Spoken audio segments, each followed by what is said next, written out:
possibilities that come when people... In our headlines, the Judicial and Allied Workers Union of Zambia has proposed the removal of immunity of the President clause from the Constitution so that the sitting President can be investigated. The Human Rights Commission has reiterated its call to government to consider enacting law of criminalizing torture. And Finance Minister Stumbeko Mtsokotwane says he will be very happy if the officers being investigated over allowances are cleared because they are some of the most competent in the country. And now the news in detail. The Judicial and Allied Workers Union of Zambia is proposing to remove the immunity of the President clause from the Republican Constitution so that a sitting President can be investigated while in office. Union President Peter Mwale says the clause is segregatory and must be removed from the Constitution. Mr. Mwale states that the same way President Hakainde Hichilema has abolished the death sentence, he should consider removing the immunity clause that grants immunity to a sitting and former presidents. Mr. Mwale tells QTV News in an interview that there is need for Zambia to emulate other countries where a sitting president can be investigated while in office. He says this way those holding public office will be made to account while they are still serving as opposed to waiting until after one leaves office.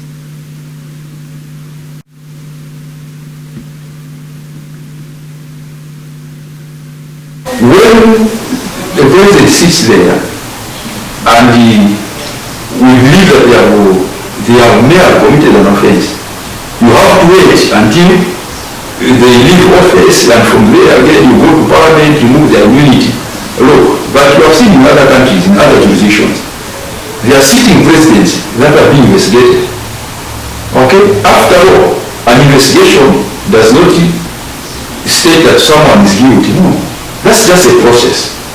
So for me, I strongly feel that even if the clause that the president should enjoy immunity, it's actually archaic. It's a very old piece of legislation that I think that President Hakainde Hichilema should really remove it. That would be better, so that public officials are made to account. Public officials are made to account. Once they are serving, you get one. We can't wait until they leave office, then from there we start holding them around the law. So we are saying some laws should be amended. Some laws should be amended. That's what we think.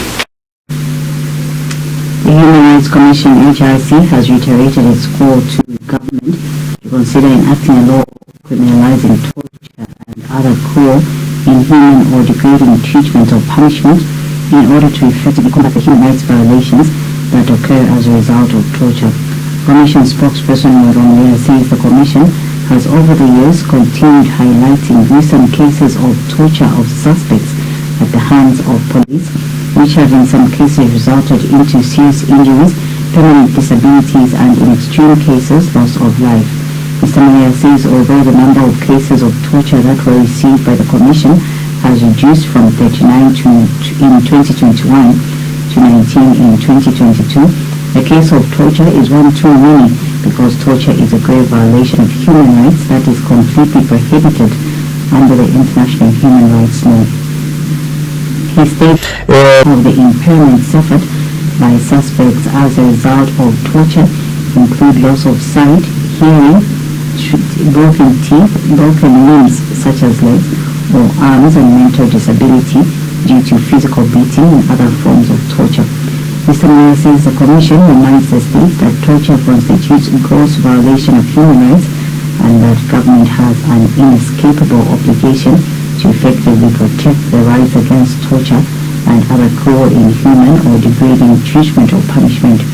He notes that regrettably, without any enabling legislation that defines and prescribes penalties against torture, cruel, inhuman or degrading treatment or punishment, Article 15 of the Constitution, and the United Nations Convention Against Torture, UNICAT, cannot be enforced in Zambia. Mr. Mayor says the Commission notes with regret that during every Universal Periodic Review, UPR, of human rights record that take place in Geneva every after 4 years, Zambia has continued to accept the recommendation to enact a law criminalizing torture, but she has so far failed to implement the recommendation.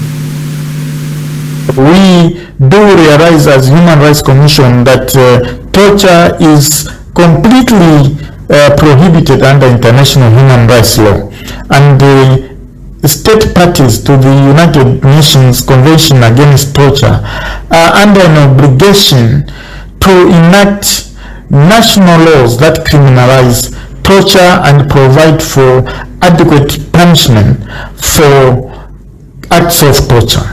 Now, this is not the case in Zambia, even if the constitution under Article 15 prohibits torture, and Zambia has ratified the UN Convention Against Torture. Those provisions against torture cannot be enforced by any courts of law because there's no national law that defines torture and prescribes penalties for acts of torture. It's for this reason that the Commission finds it prudent and urgent that the government must enact a law that provides for penalties against acts of torture. We do realize that cases of torture, of course, have reduced from 39 in 2021 to 19 in 2022, but that does not give us comfort because even one case of torture is too many cases, and that cannot be allowed to continue with impunity. Member of Parliament Mutatu Kafaya has asked Finance Minister Stombeko Msokotwane whether he will also report to the Anti-Corruption Commission 5 other officials in the Ministry of Finance who allegedly received similar questionable allowances those that have been transferred received. During the session for matter or urgent public importance, Mr. Kafaya named the 5 officials as Mulele, Willis Chipango, who are both directors, Ingo Zulu, who is the controller of the internal audit, Joyce Sundano, who was controller of the internal audit at the time, and Sandra Kawana, who is now a director. Mr. Kafaya says the 5 officials received the same type of allowances during the same period those that have been transferred and are under investigation did. But Mr. Msokotwane, in his response, said he was not in a position to bring out specific names. Rather, Dr. Msokotwane said he would be very happy if the officers who are being investigated will be found to be innocent. He says some of the officers being investigated are some of the most competent in the country. Dr. Msokotwane, however, states that it does not mean when one is competent and suspicion is raised, then such a one is beyond reproach. Government has expressed fear that the country risks experiencing increased food shortages, rising poverty, and increased migration threatening the stability of societies and sustainable development ambitions due to land degradation, among others. Green Economy and Environment Minister Collins Nzovu notes with concern that the natural landscapes are being degraded at alarming rates. Speaking when Government and World Wide Fund WWF signed a 2.9 million kwacha Memorandum of Understanding MOU for the Sustainable Luangwa Project aimed at securing the Luangwa water resources for shared socio-economic and environmental benefits through integrated catchment management. Mr. Nzovu, who was represented by Peggy Chiwa, who is Director of Human Resource and Administration, is concerned that over the years the natural environment has continued to suffer degradation due to some unsustainable practices in agriculture, forests, and unsustainable land uses. Here's a report. The Zambian government and the Global Environment Facility Agency have signed a Memorandum of Understanding for the Sustainable Luangwa Project that is aimed at securing Luangwa water resources for shared socio-economic and environmental benefits through integrated catchment management. World Wide Fund Zambia has been designated by the government through the Ministry of Environment and Green Economy as the implementing agency for this project, which will run from 2021 to 2027. Nachla Lankombo, the World Wide Fund Country Director, shares more. The Sustainable Luangwa Project comes to fruition as a very important milestone around the protection of the catchment that is facing significant threats. As noted before, the Luangwa, since imagine that just like to support the local economy that the DC manager there, it supports the overall economy within the Luangwa catchment. Without the water and the degradation and deforestation being arrested timely within the catchment, we will not be able to secure the water that is important not only for tourism, for agriculture, and for fisheries.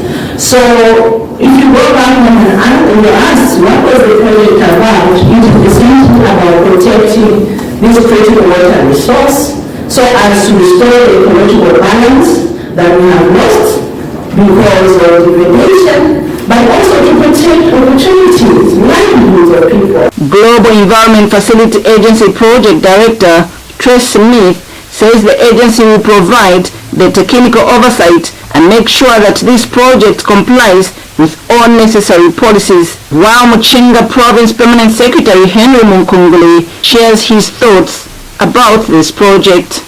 We will take lessons from the Luangwa project process, both the successes and challenges, and aim to build an even more efficient and effective collaborative process for Jeff-8. My sincere thanks to the organizers of today's event and to those who helped in the development of the project.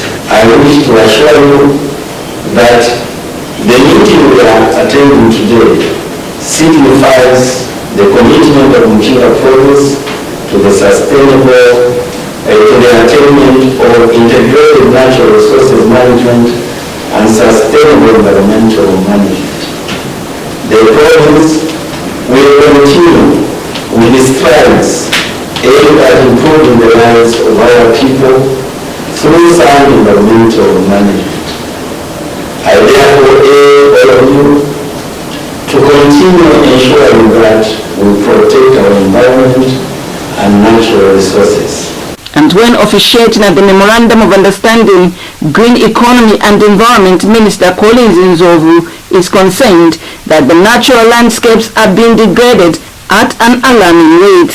Peg Chiwa, Director Human Resource and Administration at the Ministry, read the speech on behalf of the Minister. In response to these environmental problems, my ministry has developed coordinated approaches to deliver on the local environmental benefits through accelerated implementation of project innovations. Thus, we are here today to sign the MOU for the project, whose objective is to reduce forest and land degradation of the Luangwa Upper Sub catchment for enhanced protection of water resources, biodiversity, and associated community livelihoods. This will be done through the project strategy that addresses the main barriers to reducing forest and land degradation in the Luangwa Upper Sub catchment through protected area management and establishment of community management structures for the Luangwa headwaters, protection, knowledge management, and monitoring and evaluation. Zambia National Service Commandant Lieutenant General Maliti Solochi has uploaded ZNS officers who turned down a 10,000 kwacha bribe from the driver who attempted to smuggle 1,200 by 25 kilogram bags of mineral into the DRC.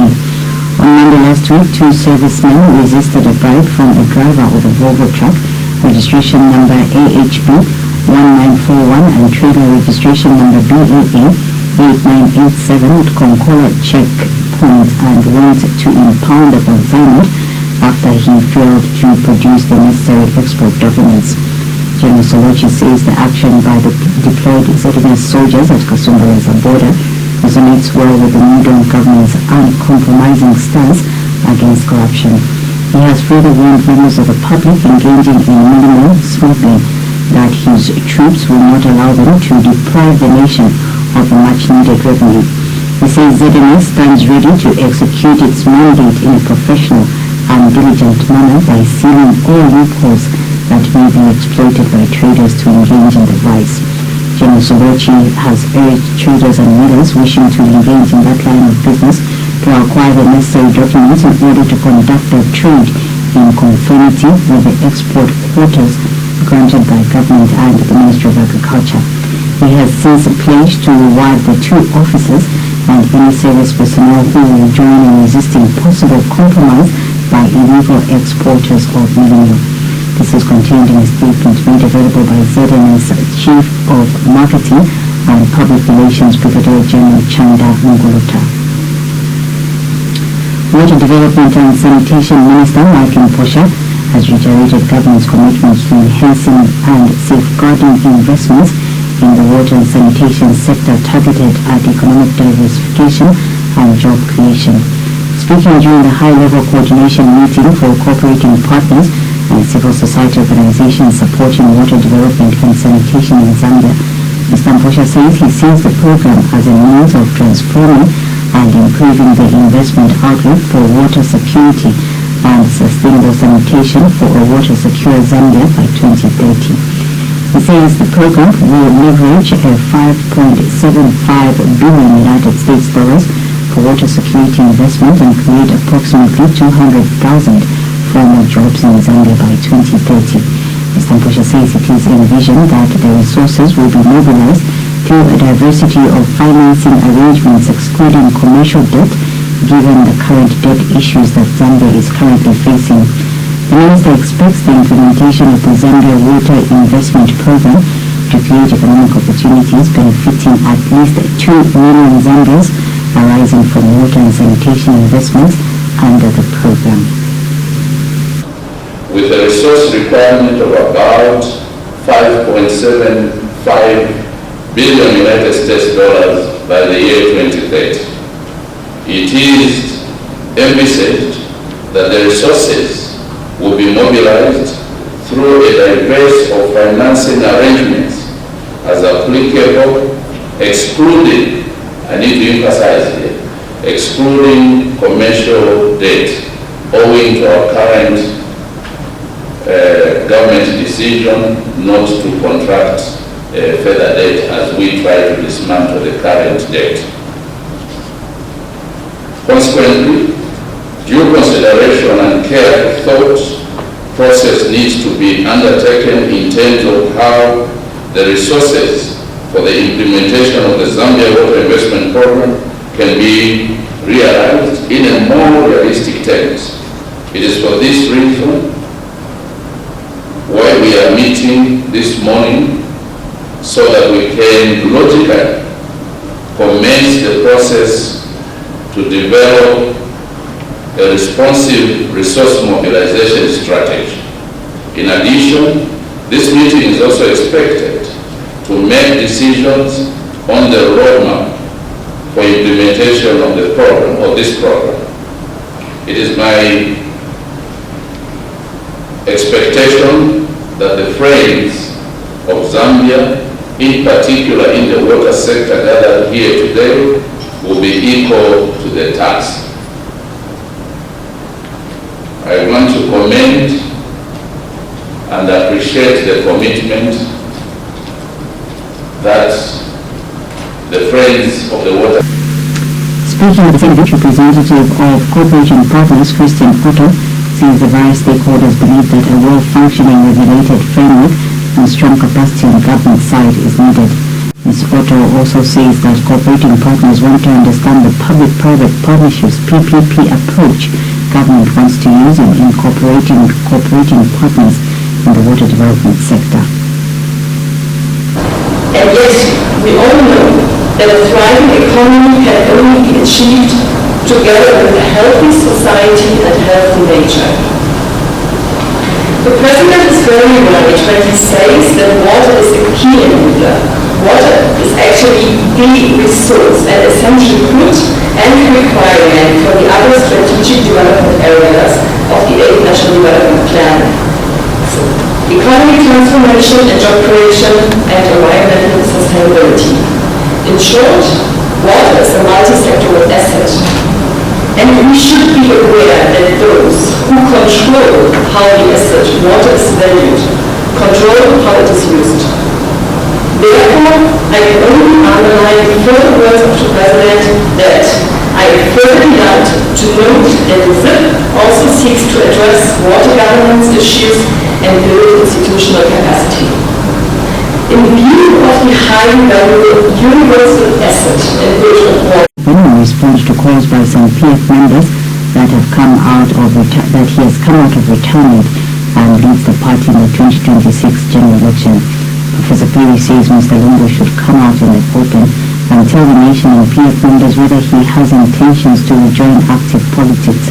And Professor Perry has attributed the wrangles in the Patriotic Front to lack of leadership. He tells QTV News that immediately the former president announced that he was stepping down as Patriotic Front PF president, the party should have organized a convention to elect a successor so that there is continuity in the leadership of the party. Professor Perry says the wrangles in the former ruling party will only end once the party goes to a convention and elects new leaders.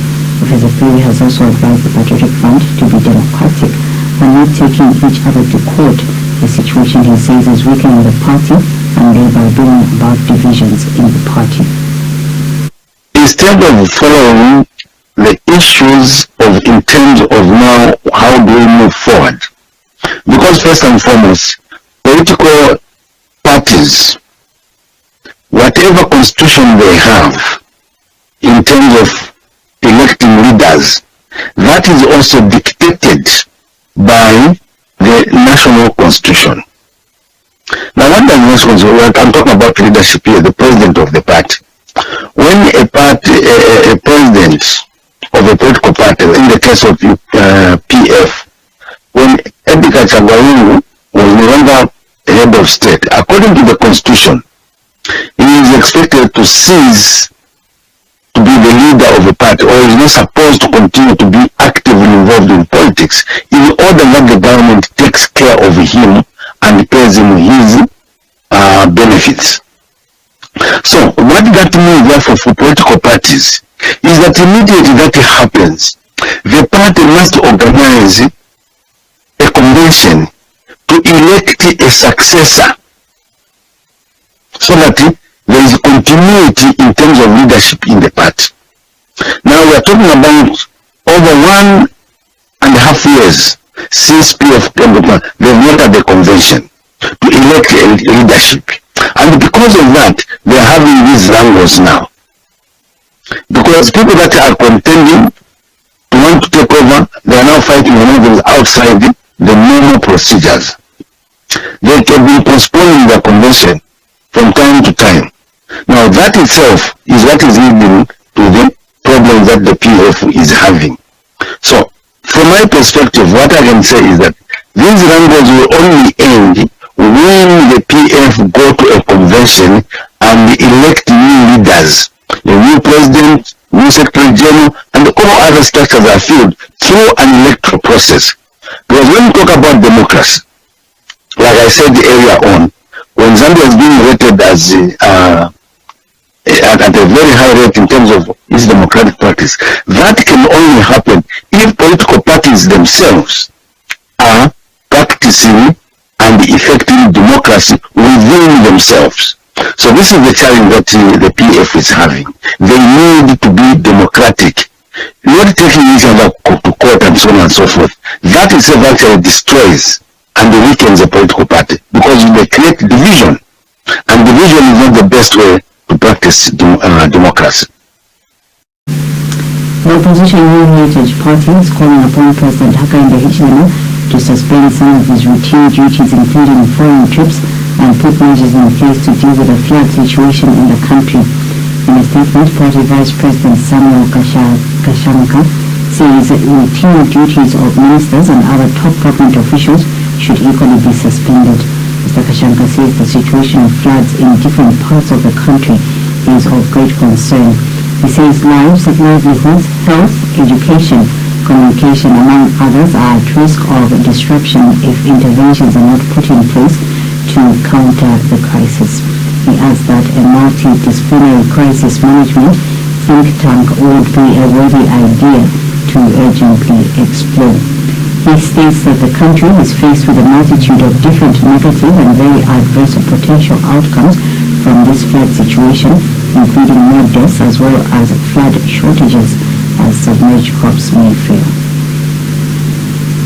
The opposition Patriots for Economic Progress (PEP) has challenged Minister of Youth, Arts and Sports Elvis Nkando to publish the breakdown of the 100 million kwacha cost which government estimates will be spent to renovate the National Heroes Stadium and the Olympic Youth Development Center, OYDC. PEP President Sean Tindall says based on the inspection of Heroes Stadium and OYDC conducted by his party, the only areas that require renovation at these two sports facilities are the toilets, which have some leakages, as well as repainting of the track and field arena, which he believes would not cost more than 2 million kwacha. Mr. Tindall believes government has exaggerated and overpriced the proposed works by approximately 98 million kwacha. He states that this is a clear corruption which cannot go unchallenged, especially at a time when the nation is grappling with serious problems such as the lack of medicines in hospitals, non-functional medical equipment at the University Teaching Hospital, Cancer Diseases Hospital, among others. As Patriots for Economic Progress, we wish to challenge the Minister of Sports, Youth and Arts to publish a breakdown of the 100 million kwacha proposed cost, which government announced as necessary to undertake the repairs at Heroes Stadium as well as OYDC Sports Center. And we say this because we strongly believe that this amount is exaggerated. Yesterday afternoon, we undertook an inspection of both Heroes Stadium as well as OYD Sports Center, and our observations were that the areas that require renovation are essentially the bathrooms or toilets, as well as the track and field arena, which requires some repainting. And based on this inspection, we believe that the estimated cost of undertaking these repairs would not be more than 2 million kwacha as opposed to the 100 million kwacha that government announced. And so from our standpoint, we have a discrepancy of 98 million kwacha. And we strongly believe that this 98 million kwacha is likely to be shared between government officials and the contractor, because it is basically an additional amount which is not necessary to undertake these repairs. It is an exaggeration of the total cost of undertaking these repairs. And so it is on this basis that we have decided to give the Minister of Sports an ultimatum of 7 days for him to publish the bill of quantities for the proposed repairs. And if he does not do that within this period of 7 days, we shall have no option but to approach the High Court of Zambia and seek the necessary reliefs. Former Environment Minister William Harrington has called on President Hakainde Hichilema to outrightly ban the use or misuse of school desks at public gatherings conducted at school premises like late second Republican President Frederick Chilwa did in the 1990s.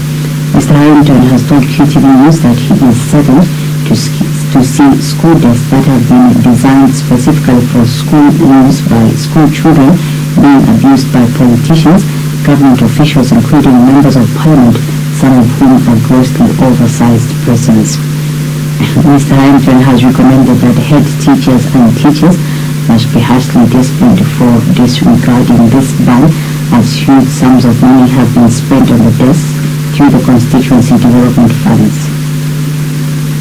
There is urgent need for government at the highest level possible, the presidency, to outrightly ban the use or misuse of school desks at public meetings conducted at school premises, as the second Republican President, Dr. Frederick Titus Jacob Chilwa, did in the late 1990s. May his soul rest in peace. It is extremely saddening and worrying to note and observe that newly fabricated school desks designed specifically for use by school children are now being abused and misused by politicians, government leaders and officials, including members of parliament, some of whom are grossly oversized persons. Head teachers and headmasters and such school officials should be harshly disciplined for disregarding government banning of the use of school furniture. as huge amounts of taxpayers' money have been used through this Constituency Development Fund, or CDF. And so the school desks... The Zambia Information and Communications Technology Authority, ZICTA, says it will begin constructing 130 communication towers across the country. ZICTA Manager Corporate Communications, Hanford Chara, says this will be done through the Universal Access and Service Fund. Mr. Chara says so far from the Universal Access Master Plan, it is very clear that the country needs about 900 communication towers to attain 100% population coverage. He says the country is currently at 70% geographical coverage of network and slightly above 90% population coverage of network. We did also develop a Universal Master Plan, a document which basically details and maps out various universal services that are required to various locations of our country in terms of network coverage, in terms of computers, in terms of fiber, among others. And as you might be aware, we are currently sitting at 70% geographical coverage of network and slightly above 90% population coverage of network. And our hope, our drive is to attain 100% network coverage, possibly within the next 3 to 4 years. So far from the Universal Access Master Plan, it is actually very, very clear that we need about 900 communications towers to attain the 100% population coverage. Now, this is a very huge capital investment which requires the heavy financial involvement of both government as well as the private sector. But as a regulator, ZICTA, through the Universal Access and Service Fund, we are happy to mention that starting this year, we intend to construct 130 communications. Southern Province Local Government Officer Charleston Hamyata has commended Gombe Town Council for leading the way in ensuring that the presidential directive of ensuring that no child sits on the floor by the end of the year is actualized. Speaking when he interacted with various stakeholders such as the Ward Development Committees, Constituent Development Committee, and council members of staff, Mr. Hamyata says government is not imposing activities on local authorities, but ensuring that they prioritize projects that affect the most marginalized in society. Mr. Hamyata has underscored the need for the Ward Development Committees to assist the council in identifying projects that will help fulfill presidential directives, such as ensuring that all health facilities have maternity rooms with water reticulation as well as provision of desks in schools. And those pronouncements, I think, have been given to all other districts and provinces in Zambia, yet he said those things here in Zambia province, specifically in Choma. And we were all there when he was making those pronouncements, and he asked us to come up with matrices on how we can resolve those presidential pronouncements that he did. We made matrices which we sent to all the local authorities, including cabinet office in Lusaka. The matrix was received with both hands. Speaking earlier, the Town Council Secretary Maliwa Munchu says local authorities are on course to fulfilling government's policy directive to ensure that all health facilities have maternity leave and adequate desks for pupils in schools. Today we had a visit by people from the province, that's the provincial administration. They came to see what we have done in terms of preparations for 2023 CDF. As far as Gombe, our CDF committee already sat and we did approve projects for 2023. When approving those projects, we had to follow the ministerial directives, the guidance that the ministry has given us, and looking also at the presidential directives. Basically, as Gombe, there were both projects like the 1x3 classroom blocks, about 2 of them. These are coming as a full package. We have the 1x3 classroom block which is coming with desks. It's also coming with water and reticulation system. We're also going to have some solar panels, that's so that at least there's some light in this block of classrooms. Then also, Apart from that, even the headmaster's office or the head teacher's office, we are going to put at least some furniture where they can start from. We want a situation whereby once we hand over this project, the following day, pupils or students start lessons. Then we have also approved 5 rural health centers where we need some maternity annexes. As we have heard, the president has been very clear with us. He's telling us that we need at least Chikankata Town Council has procured a brand new grid at a cost of over 2 million kwacha using the local government equalization fund in an effort to improve the current state of the township and feeder roads in the district. Chikankata Town Council Chairperson Conrad Ngoma has since commended management for putting aside funds to procure the equipment which he has hailed as an achievement for the local authority. Mr. Ngoma says the procurement of the grader is a step in the right direction as the council has plans of having a full set of road equipment. He has thanked President Hakainde Hichilema as a new Dawn administration for the consistency in releasing funds for developmental projects. A very good number of pieces of equipment. Like I said, our target is to ensure that we have a full set of roads. At Chikankata, actually, we have a very big challenge in terms of roads because our terrain is hill and we have a lot of erosion. And just this year, we have had a lot of challenges in a lot of rural roads. Perhaps at this point I can also thank again His Excellency the President because at least 4 of our roads will be done under the World Bank projects. And we are hopeful that